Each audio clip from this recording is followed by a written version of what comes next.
What's up, everybody? Hey, it's Jacob from GPG Touring, and today I'm super stoked to have the wonderful Rashad Abu-Azzam with us today, who plays bass with us. Rashad, what's going on, man? Hi, how's it going? It's good. Things are, good. Feeling good, feeling great. I wanted to. I'm so thankful that you had the time to like sit and chat with me a little bit.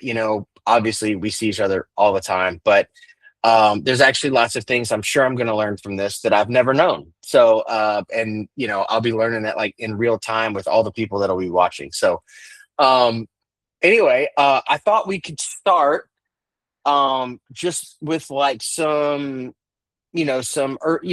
origin story type stuff so that people can kind of get to know you. um Rashad, like, could you tell everyone like how you discovered music, what was playing that inspired you, that maybe led you down the road of like picking up a bass or whatever your first instrument was? Give us like the scope. Yeah, I mean, it was genuinely Led Zeppelin that did it for me. When I was about 12 or 13, my parents gave me their box set, and that was the first time that I really was sucked into music. Oh, And uh, and I immediately thought, man, I've got to start a band. Um, I had a buddy.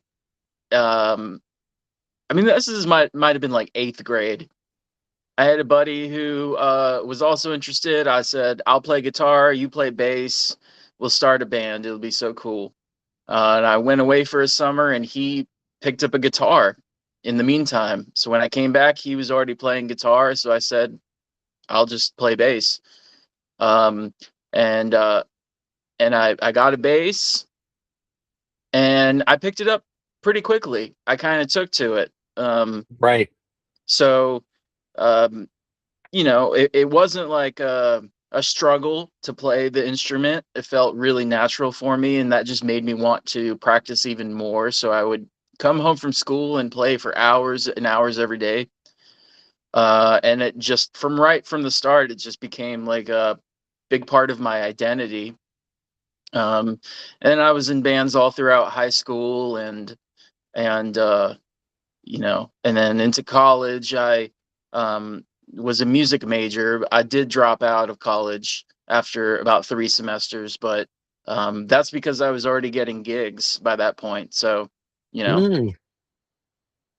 So when you were in high school and you picked up, it, and you came back from being like away for the summer or whatever, yeah. um, and you picked up bass, um, what was it about bass that spoke to you, maybe even more so than guitar? Was it just that happenstance of like, oh, well, you're already good at guitar now, I'll just play the other thing, and then you just fell into it that way? Or was it like once you started playing the bass, you're like, no, this is exactly what I'm supposed to be doing? Like, what? I'm just curious of how what your mental thoughts kind of were with that, you know? I really think that if I would have started on guitar from the beginning, I don't know if I would be a professional musician today. Um, I think starting with the bass just always gave me the opportunity to join other bands. Everyone always needed a bass player. Um, So true. I was um, I was always the best bass player in my school. Um, it just I don't know. It just fit. It was just a good fit from the right from the start. Mm. Well, so fast forward into college, you go to Yeah. college, you decide college isn't for you, um, and you just get out and you start playing gigs and you start working and whatever. Like, what's life like then? Like, are you being picked up to play in a bunch of different people's bands, or like what, like what's how are you getting by, how you doing your thing, like what's, how'd you go about getting involved into like the career beyond just the fact that said I'm gonna quit school? Like what were your next steps? Yeah. Well, I mean, I took advantage of a really great networking opportunity that is where I first met you, which was Tin Roof Cantina in Atlanta, Georgia. The Sunday night jams. I could show up there and network with so many musicians. I was able to start picking up gigs, just local stuff, bar gigs around town, around Atlanta. Um, and I continued doing that. Along the way, I also picked up a consistent touring gig with a Dave Matthews tribute band, um, and that took me around the country. So Mm, that was in my early 20s. Um, I started traveling around the country doing gigs in theaters and medium-sized venues. Um, at the same time, doing like the bars and clubs around Atlanta. The college gigs and the and sometimes weddings too. okay. So, okay, so that actually kind of bridges the gap here because I was trying to wonder like when do I intersect in the timeline, because I remember the days of the Tin Roof in Yeah. Atlanta. They were kind of legendary. I mean, you had all these now hit songwriters in Nashville that were all hanging out there, or Yeah. just you know uh, Grammy winning artists now that were at the Tin Roof at the same time. I mean, some of the ones that I remember were like Zach Brown was there, Yep. Corey Smith's band. His core band was there every weekend playing in the band or on Sunday nights with old Fran. And the like I said, Zach Brown was there often, a lot of times, like on Sunday nights when he was in town. And that at that point, he hadn't 100% blown up either. He was like Yeah. still just like in the Atlanta scene, but starting to get momentum around the time that you and I were there. Yeah, and it was Um, all his songwriters were there too. So like uh the guy that wrote that big hit that he's got, the Toes in the Water, Ass in the yeah, Sand. that's now referred to, I think, as Nico Moon. Is that right? Is that the guy that did it, or was it somebody else? Because No, it was Nico another Moon was he was part of it, but there was another guy, like the main guy was this other guy that also came, and I forgot his name. I'm forgetting his name, but he was there pretty frequently. right, right, right. But yeah, you're absolutely right. Like it was this hodgepodge of just local songwriters that were kind of on the verge of their careers. And for me, um, as a young musician, every other bass player there was way, way better than me and much Mm, older and more experienced. And that was where I got like so much education, so much, um, like you mentioned, Corey Smith's band. His bass player was a bit of a mentor to me at the time, mm, yeah, um, and taught me a lot about not just music but also the professional side of things and how to conduct myself, in a professional way. But also a lot about music, a lot about like things that are unique and important to bass playing in general. right. Ways to think about um, chord structures and how Mm, to, outlining chords as a bass player, supporting someone who's taking a solo, yeah. those kinds of things that, you might not get from like, um, one-on-one or online lessons or something like that. Just Right. really important stuff. I just looked this up because I had to know. It was Wyatt Durrett, I That's the think is guy. the Yeah. that's the name we were looking for. But I Yeah. also didn't know that two other people had credits on this too, which one you would obviously guess, which was John Driscoll Hopkins. I mean, he's like a member of his band or has been for years or whatever. Who's battling is it Parkinson's, I think, or some sort of I like don't know. You ought to it's like a ask Grant. You ought to ask Grant. He's friends with that guy. yeah, yeah, yeah, yeah. I've met John several times, but like, I know he has a condition. But also because it's called Hop on a Cure, and I just for whatever reason the actual diagnosis is escaping me right now. But the other person that I did not know had a point on this, or however many points on it, was Sean Mullins. Did you know that? Really? Yeah, I didn't know that. Wow. So That's there you go. surprising. Toes in the water. Yeah. Um, ass in the sand. That's the It, that he's got a credit on that, which is pretty amazing. it's funny how Um, much impact that guy has made on the Atlanta music scene. yeah, Yeah. totally, totally. But so yeah, I mean that era of there's so many like microcosms during that time in Atlanta that were happening that like, you know, all of us were kind of bumping around through. I was at Tin Roof on Sundays, but I was also at the Five Spot on Tuesdays, which was a completely different lane. And you were around for some of that too. Yeah. Like the avant-gardeness of the Five Spot, and like um the down the middle songwriter popular music concept of like what was structure. Everything, it was like literally two polar opposites. Yep.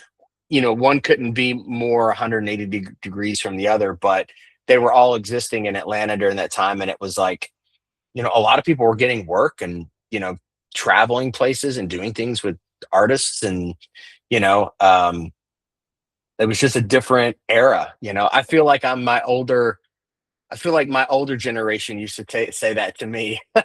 Yeah. There's like people that were like on the scene 20 years before us in Atlanta. They have their stories. Sure. And I'm sure the kids that are now 20 years old, me being in my mid 40s, like they're having their same thing right now. Yep. So, but like, so you're working in all these bands, and like when I first met you, you were like really into like instrumental bass and like Yeah. writing all sorts of like really weird sonic stuff. Cause I remember going to like, I don't know if it was like your MySpace page or something like that, and like listening to some of like your creations that you had posted. What sort of shifted your brain from like, I'm gonna like have this creative life of like really doing like really far out creative stuff specifically, to then being in a more popular music direction, like with your career? Like, what was there like a catalyst for that? I mean, or like, was there like a reason that you kind of like made that obvious like switch to that? Or, you know, maybe you can Yeah. expound on that. Yeah, absolutely. I mean, as a young person, as a young musician, I was very influenced by the big names of bass. Jaco Pastorius, who I've got right here. You know, um, Marcus Miller, probably my favorite bass player of all time. Victor Wooten, and a lot of these guys did solo bass stuff. So I very much wanted to, participate in that, and I spent a lot of time um, practicing and kind of digging into that material. But I found that when I started to play gigs professionally, when I started to get hired to play bass, like none of that helped me at all. Like not a single piece of that could translate to the stage. Mm, Um, and at the same time, I was also being influenced by the other musicians around me, like the older musicians who were telling me things like, you need to learn how to enjoy playing Route 5, you know? And I really took that to heart. So for those listening who don't know, in like country bass lines, you play the root note and then you play the fifth. So like dun dun dun dun, and that's a pattern that follows the chords. And it's very simple, but it has an extremely important place in the construct of the ensemble and the band. And mm, so I started thinking less of a soul as myself as like a solo instrument and more um as an ensemble instrument. And so I started focusing on playing with the drummer as an ensemble, as a cohesive unit rather than, two individual musicians. And uh, that shift. happened over the course of like a year or two, and I never looked back. I mean, I learned how to genuinely enjoy supporting a soloist and how to enjoy creating the structure for the entire band to kind of live around, which is the role of the bass. Um, and I just learned how to really embrace the role that my instrument demands. Um, and I just kind of lost the need to for the spotlight. Like I'm still a performer, and I still love to perform. I love being on stage. I love having the attention. I love eyes on me. Hmm. But um I don't feel like I need to uh be like the complete center of attention, rather than just part of a group. Well, that makes sense. I mean, like, especially with your role, I mean, it's just so rare that someone as a bass player becomes like the center point Yeah. of a band. I mean, there's the Les Claypools of the world, like you mentioned, and the Jockos, which, one's in the jam kind of community and one's in uh the jazz his legacy type stuff. It's just so rare that bass players become that icon beyond just their role. But that doesn't necessarily mean that it's impossible. It's just I think in a lot of people's cases it's a conscious choice, and it's definitely swimming upstream from what the rest of the industry is wanting out of the instrument. Yeah. And that doesn't make it uncool or not cool to do. It's just a decision about work. And when you have you know when there's in a sea of guitar players, there's not that many bass players, and I mean, like, it's a lot easier to swim in that direction, I guess. For sure. For sure. you If know I could if I could consistently be a really good supporting role member of bands, I could get hired. I was getting hired. I've always wanted to do the Les Claypool stuff, but I kind Mm, of figured out really early on that if I wanted to pursue that professionally, it would require me to be the band leader, and that requires a whole separate other skills that you absolutely know what I'm talking about, you know.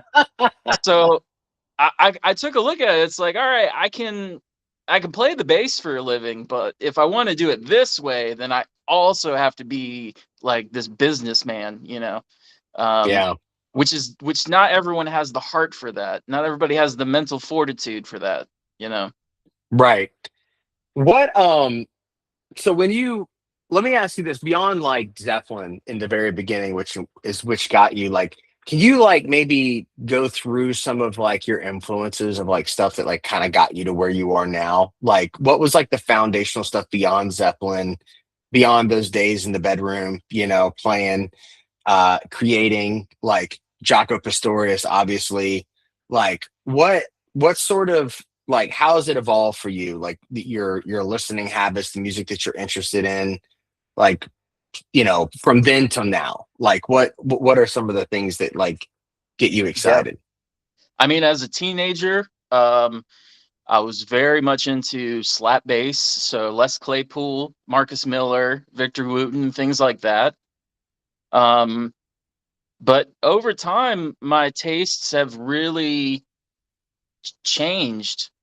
I'd say the bands that I listen to now, most of the bass players play with a pick, which, to some in the bass world is kind of, considered taboo, but Yeah. it creates an incredible sound, and it creates Yeah. tones that you can't get any other way, and it just complements the music so much.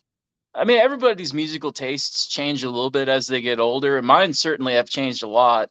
Yeah. Um, I don't really listen to any of the music that I did in my 20s anymore. Mm, Um, but with the exception of things that I've liked since childhood, like I grew up listening to Pink Floyd, Led right. Zeppelin, you know. things like that. But yeah, the bands that I'm into right now are like my favorite band right now is a band called Men I Trust. They're Mm. from Montreal. It's kind of like a blend of bedroom pop meets jazz meets indie rock. Now, for some of our listeners that don't know what bedroom pop is, can you explain that? No, I can't. I really can't. I don't know how to explain that.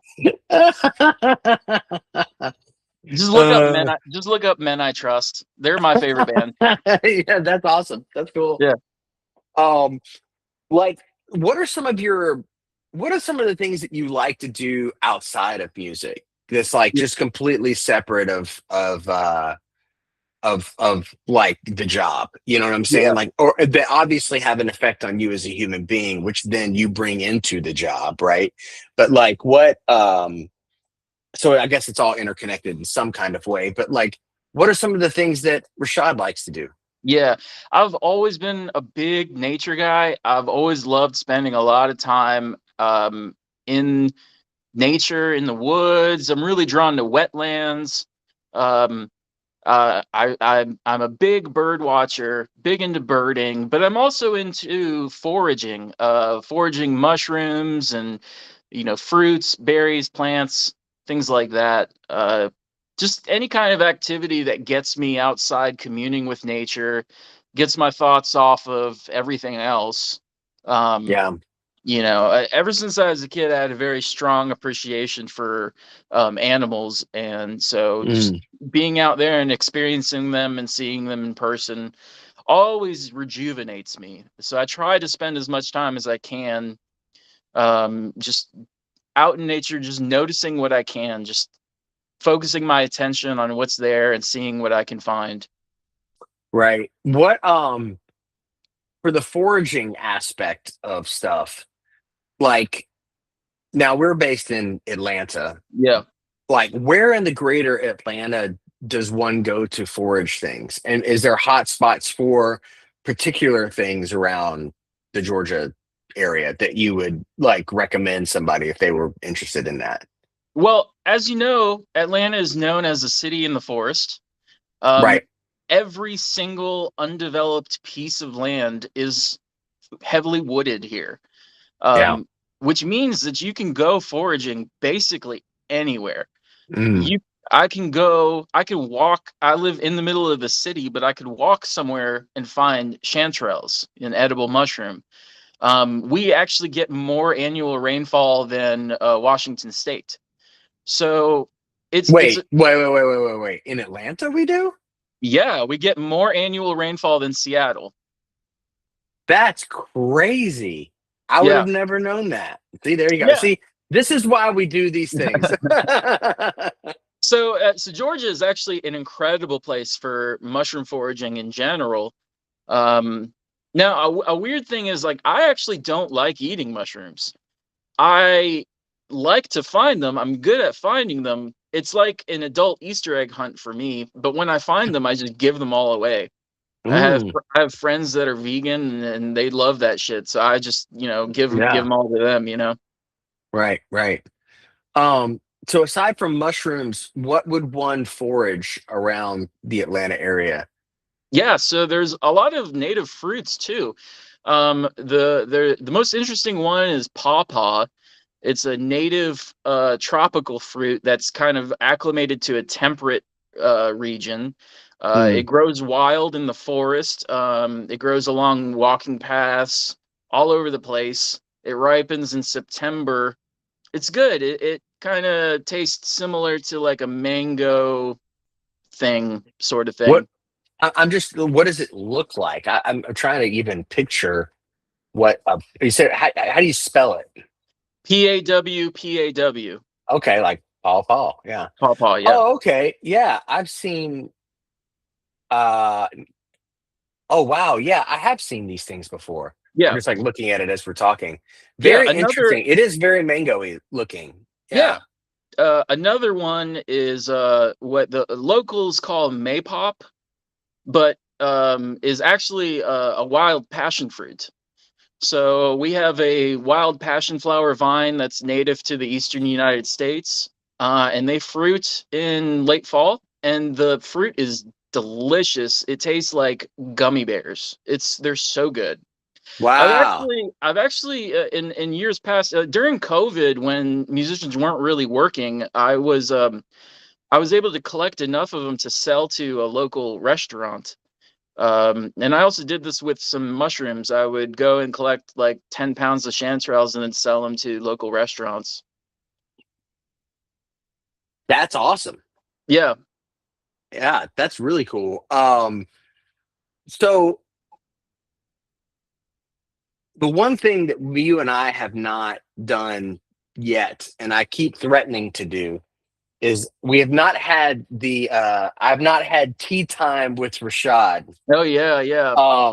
And like I know Chad has, and but like, our mutual friend Chad, but what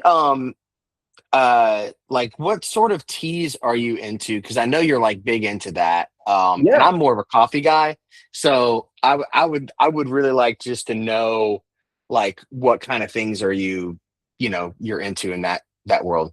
Yeah, I'm really into Chinese pu'er tea, and I collect these tea cakes. I'll show you one. Oh Um, yeah. but pu'er tea is a tea that comes from Yunnan, China, which is southern China. It's actually the region where the tea plant originates from. So tea Oh. actually grows wild there. And so a lot of the tea that I collect is collected and picked from wild growing tea plants in like national forests in southern China. But they pick the tea, they process it, and then they press it into these discs that are wrapped in like a tissue. So let me see. This one's I've already been eating from or drinking from it, and so it's not a full one, but I can kind of show Mm. you like what they look Yeah. like here. But this is like a tea cake that I've drank about half of already. But you can see how it's just pressed into a disc here, and Yeah. usually it has like a little identifying tag, little note that they're pressed with. Um, and it may not look like much, but I guarantee you, I promise you, this smells amazing. It smells So incredible. you just like tear a piece off of it and then actually Yeah, make tea? Is that how it works? yeah. Oh, You okay. grab a little piece like that, and then I use a device called a gaiwan to drink out of. And it's like you put the tea in here and fill that with hot water, and then use the lid to strain it into your cup. Ah. Yeah. How long do you have to leave it sitting in that little thing Uh, to only then? o- only for like 15, 20 seconds. Okay, so Um, you pour it out in small increments, yep, yeah, you and then do you like sip it multiple. and you sip it in small increments. Yeah, yeah, you do. So like my cup, this is my cup. It's a little Okay. tiny cup, but Yeah. I'll drink like 10 of these, you know. Yeah. And are you like just totally like zinged afterwards, or like what? I mean, maybe not after like one session, but if I have friends over and we do multiple tea sessions, we'll sit and drink tea for like hours at a time. By the end of it, it's caffeine overload, Yeah. like to the max for sure. Yeah. Right. Right. Right. Okay. That's awesome. Um, how long does it take for you to get that from China? Like, I mean, that's got to be like a month, right, or something? Yeah, well, shipping, honestly, it depends on the time of year. Okay. The fastest I've ever had tea shipped from China to my door was 10 days. Okay. Um, but the slowest was maybe like 3 months. Yeah. So it can vary depending on like air or by sea, um, how it comes. But uh, for the most part, like China's shipping's pretty good. They have a really well developed supply, line to the United States. Right. And is the we're like totally going down the rabbit hole of tea here, but these are questions I've always wanted to ask. Um, like the how much does a whole you call it a bowl, or what did you call it? I don't Like remember. I the think it's cake, like the the whole cake. cake. Yes. Yeah, Yeah, right. It looks like a bowl. yeah. Like what like how much does a whole cake like that cost from China to land to you? I mean, well, there are different tiers. So, Okay. there's like the stuff you might drink every single day, which would Okay. be in the like 50 to $100 range for a whole Oh, cake. okay. Okay. But that would also last you quite a while because you drink maybe 5 grams and then a cake is close to 400 grams Okay. So a 5 grams per per session. like per session, Yeah. and yeah, I mean that could last you like a long time. Yeah. Um, Yeah. yeah. Yeah. Um, But the what? good stuff gets really expensive, like very. Okay. And there are it's also has inflated over time as like investors start to buy it as a speculative asset. Yeah. So some of the higher end stuff gets bought and doesn't even ever get drunk. Wow. What? How long does it stay good for? Like, like freshness wise and stuff. Well, that's the cool thing because the reason why it's pressed into these cakes is because it's actually meant to be aged. So it doesn't really go bad. It just ages. You can enjoy it when it's young, but you can also stick it in a cabinet for 20 years and enjoy it 20 years from now. And it's going to Right. be even better. Really? So it Yeah. really does age like that. Yeah. Wow. I didn't know. Man, I didn't know that. Yeah. That's crazy. Um, Not what not got you all tea not all tea does that. It's something that's right? unique to pu'er tea specifically. Oh, okay. So what got you into tea to begin with? It was kind of a random thing. I was Christmas shopping one year and stumbled into a tea shop, and I had never tried any like good tea, but I'd only ever had like tea bags in my life, Yeah. like most Yeah. Americans. I mean, just in America we do not have a tea culture built up.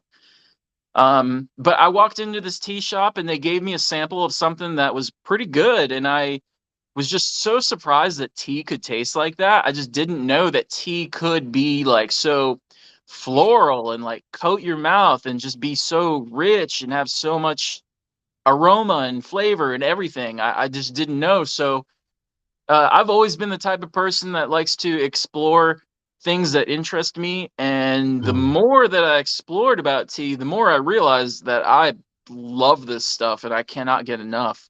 Mm. Um, and I eventually found pu'er tea specifically after trying all kinds of like green tea, black tea, and white tea, and just really sampling as much as I could from different countries, from China, from Japan, from India, from Africa.